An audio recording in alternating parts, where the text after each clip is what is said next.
Investors, मैं Tushar, research analyst and personal finance advisor. दोस्तों, tech traps पर अभी तक आपने क्रिप्टो करेंसी के बारे में काफी कुछ सुना, जाना और समझा। आज से टेक ट्रैप्स के व्यूअर्स के लिए हम एक और सेगमेंट ऐड कर रहे हैं, फंड्स का फंडा। ये financial series primarily stock, currencies और कमोडिटीज मार्केट पर फोकस होगी, जिसमें आप जानेंगे ग्रोथ पोटेंशियल एसेट्स के बारे में, उनके फंडामेंटल्स के बारे में और क्या ऐसे मैक्रो एंड माइक्रो की फैक्टर्स हो सकते हैं जो किसी फाइनेंशियल एसेट को अफेक्ट कर सकते हैं। क्या है ये सब गोलमाल और कैसे बनाएं अपनी फाइनेंशियल मंजिल तक जाने का रास्ता इस भूल भुलैया में। इससे पहले कि हम आगे बढ़े, मेरी आप सभी व्यूअर्स से रिक्वेस्ट है कि अगर आपने अभी तक इस चैनल को सब्सक्राइब नहीं किया है तो प्लीज अभी सब्सक्राइब कीजिए और हाँ, बेल बटन को दबाना ना भूलें।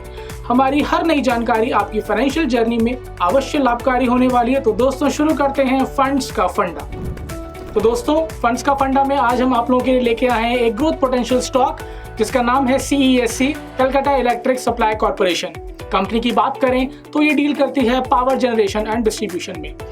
कंपनी के बारे में जानने से पहले अभी हम थोड़ा सा एक मार्केट एनालिसिस कर लेते हैं। वो ये कि अभी आपने देखा कि पिछले कुछ दिनों में यूक्रेन क्राइसिस और मार्केट करेक्शन के दौरान मार्केट ऑलरेडी अपने काफ़ी अच्छे करेक्टिव मोड में दिखाई नजर आ रही है। अगर हम कहेंगे सेंसेक्स की तो क्या बात करें तो 55 से 56,000 के आसपास जो सेंसेक्स अभी चल रहा है। उसी के साथ साथ अगर हम निफ्टी की बात करेंगे विच इज़ अराउंड 16,500, जो कि सेंसेक्स और निफ्टी में अराउंड 10 to 15% का एक करेक्शन हमने देखा है।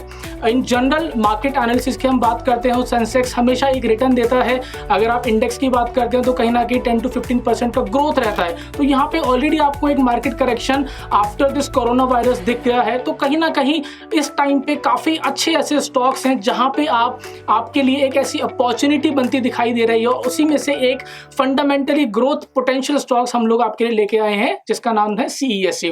तो ऐसे क्या क्या फैक्टर्स हैं, क्या क्या माइक्रो इंडिकेटर्स हैं जो आपको ये बता सकते हैं कि हाँ, ये स्टॉक में अगर आप इन्वेस्ट करते हैं तो इसके अंदर आपको कितना ग्रोथ मार्जिन मिल सकता है आने वाले कुछ दिनों के अंदर।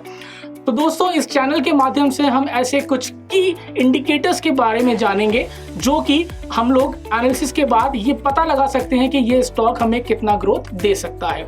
उनमें से कुछ बातें हैं जैसे कि कंपनी का ग्रोथ पोटेंशियल क्या है, कंपनी की प्रॉफिट प्राइस अर्निंग रेशो क्या है, उसके सेक्टर कंपैरिजन के साथ कंपनी का शेयर होल्डिंग पैटर्न क्या है, क्या कंपनी के शेयर होल्डर्स ने अपने शेयर होल्डिंग पैटर्न्स को बढ़ाया है अपने पिछले कुछ क्वार्टर्स में। उसी के साथ साथ बात करेंगे कि कंपनी का एक decent revenue against profit margin कितना इंक्रीज हुआ है, साथ में कंपनी कितना डिविडेंड यील्ड देती है और उसी के साथ साथ ऐसे कौन कौन से बड़े स्टेक होल्डर्स हैं जिन्होंने कंपनी में इन्वेस्ट किया है। तो दोस्तों, शुरुआत करते हैं CESC के फंडामेंटल से। अगर हम बात करें CESC के रेवेन्यू को लेके तो CESC हाल फिलहाल में अगर देखें 2021 का revenue which is almost crossed 34,000 crore, जो कि अपने आप में एक बहुत बड़ी रिवेन्यू है। अगर हम प्रॉफिट्स की बात करेंगे तो यस, CESC ने कंसिस्टेंटली काफ़ी अच्छे मार्जिन्स के साथ प्रॉफिट जनरेट किया है। कंपनी के डिविडेंड यील्ड की बात करेंगे तो कंपनी प्रोवाइड करती है मोर देन 5% ऑफ इंटरेस्ट। इसका मतलब क्या है? इसका मतलब ये है जैसे कि आप जैसे हम जैसे रिटेल इन्वेस्टर्स जो कि मार्केट में इन्वेस्ट करते हैं पैसा, ताकि वो थोड़ा सा एक आपको अच्छा इंटरेस्ट दे। हमारे जैसे रिटेल इन्वेस्टर्स क्या करते हैं, वो ये करते हैं कि हाँ, अपना पैसा FD में इन्वेस्ट करते हैं और बाकी गवर्नमेंट स्कीम्स में। उसमें क्या होता है, एक नॉमिनल मार्जिन ऑफ इन्वेस्टमेंट का रिटर्न उनको मिलता है। जैसे FD की बात करें तो अराउंड 3 to 4%। इसका मतलब अगर आपने 1 लाख रुपए इन्वेस्ट किया है तो आपको 4% का रिटर्न मिलेगा।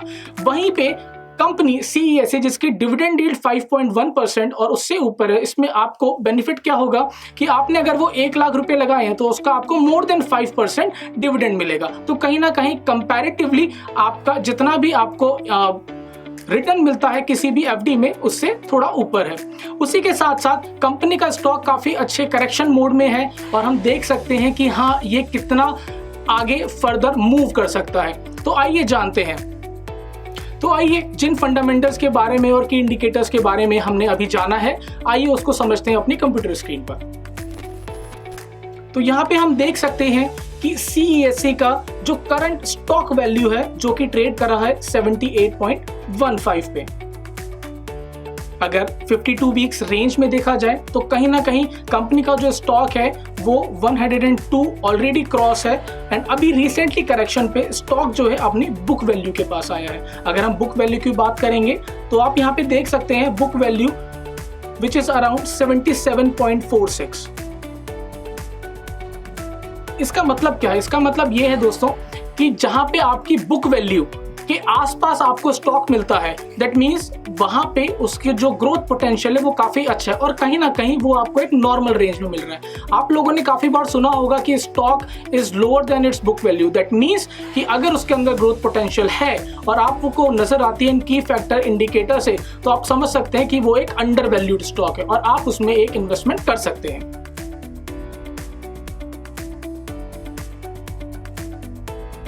आप मेरी स्क्रीन पर देख सकते हैं कंपनी का रिवेन्यू। कंसिस्टेंटली 2017 से 2021 तक कंपनी का जो रिवेन्यू है वो इंक्रीज हुआ है।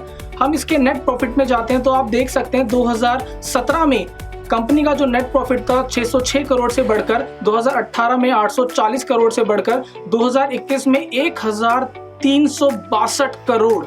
मतलब आपने देखा कंसिस्टेंटली किस तरीके से रिवेन्यू के साथ साथ प्रॉफिट भी इंक्रीज हो रहा है। यहां पे हम और डेप्थ में जानेंगे जिनकी इंडिकेटर्स की हमने बात की। एक सबसे अच्छा जो शेयर होल्डिंग पैटर्न हम लोगों को यहाँ पे नजर आ रहा है वो ये कि जून 2021 में जहां पे कंपनी की शेयर होल्डिंग थी 49.92%, वहीं पे दिसंबर क्वार्टर में दैट मींस कि लास्ट क्वार्टर में कंपनी ने अपनी शेयर होल्डिंग इंक्रीज की है और वो बढ़कर हो गई है 52.11%। इसका मतलब समझने वाली बात यह है कि कंपनी के शेयर होल्डर्स ने पैसा मार्केट में लगा के अपने शेयर्स को लिया है। इसका मतलब वहां पे एक टर्न अराउंड स्टोरी हो सकती है कि कंपनी ऐसा क्यों करेगी कि अपने ही शेयर्स को वो बाय करेगी मार्केट से। दैट मींस कहीं ना कहीं कंपनी के शेयर होल्डर्स को खुद नजर आता है कि हाँ इसके अंदर काफी अच्छी अपॉर्चुनिटी है। हो सकता है शायद कंपनी के शेयर होल्डर्स को लगा हो कि हाँ हम लोग फ्यूचर में किस तरीके से ग्रो कर सकते हैं, क्या क्या इन्वेस्टमेंट अपॉर्चुनिटी कंपनी और लेके आ रही है, तो इसीलिए वो क्या करते हैं कि अपने स्टॉक्स को बाय कर लेते हैं एज मार्केट वैल्यू। तो यहाँ पे हमने देखा कि शेयर होल्डिंग पैटर्न इंक्रीज हुआ है which is a positive outlook. उसके साथ साथ आपको यहाँ पे एक नजर आ रहा होगा FII एंड FPI का पोर्टफोलियो। FII का मतलब होता है फॉरेन इंस्टीट्यूशनल इन्वेस्टर्स। जैसे हम रिटेल इन्वेस्टर्स हैं अपनी मार्केट में इन्वेस्ट करते हैं, वैसे ही जो भी इंसान ओवरसीज मार्केट या फिर जो भी एक इंस्टीट्यूशनल इन्वेस्टर्स बाहर का हमारी मार्केट में इन्वेस्ट करता है वो होता है FII। तो आपने देखा यहाँ पे FII लास्ट क्वार्टर में इंक्रीज हुआ है 0.1%, विच इज वेरी मच। यहाँ पे आप उसके पीयर्स का कंपैरिजन देख सकते हैं CESC के साथ, अडानी ट्रांसमिशन का, पावर ग्रिड कॉर्पोरेशन का, NTPC का। यहाँ पे आप देखेंगे कि यहाँ पे इनका net sales versus net profit which is quite high. CESC की बात करूंगा तो यहाँ पे नेट सेल्स जो लास्ट ईयर रहा है विच इज 11,638 करोड़ एंड उसमें से नेट प्रॉफिट जो कंपनी ने रेज किया है, जनरेट किया है, दैट इज 1,362 करोड़। सो ये एक काफी अच्छा प्रॉफिट है एंड साथ में कंपनी की जो डिविडेंड यील्ड है which is 5%। That simply means कि एज ए रिटेल इन्वेस्टर अगर आप आज इस स्टॉक को बाय करते हैं 1 लाख रुपए में, लेट्स सपोज 1 लाख रुपए के आप स्टॉक्स लेते हैं, तो आपको कहीं ना कहीं 1 साल बाद जो आपको डिविडेंड मिलता है which is around 7,000 to 7,500 in between of it.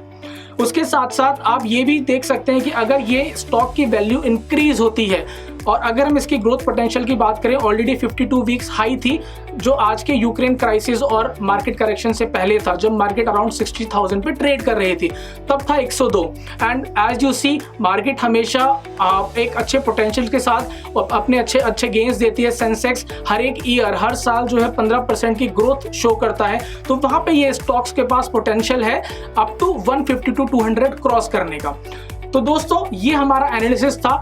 इसी के साथ हम चाहते हैं कि आप इस एनालिसिस को समझें, देखें और हाँ मार्केट में इन्वेस्ट करें और अपने जो भी मार्केट गोलमोल जो आप लोगों ने ऑलरेडी मार्केट में देखा, यहाँ पे आप उसकी क्लैरिटी लें। इसके साथ हम उम्मीद करेंगे कि आपको ऐसे और भी स्टॉक्स की जानकारी लेके आए उनके फंडामेंटल्स के साथ। इसके साथ ही अगर आपके माइंड में अभी भी किसी भी स्टॉक को लेके कोई ऐसा रिसर्च एनालिसिस आपको चाहिए हमारे चैनल के थ्रू, तो हम बिल्कुल प्रोवाइड करेंगे। आप अपने हमारे कमेंट बॉक्स में उस पर्टिकुलर स्टॉक की डिटेल डाल सकते हैं, हम उसके पीयर कंपैरिजन के साथ जल्दी लौटेंगे अपने इस चैनल पर।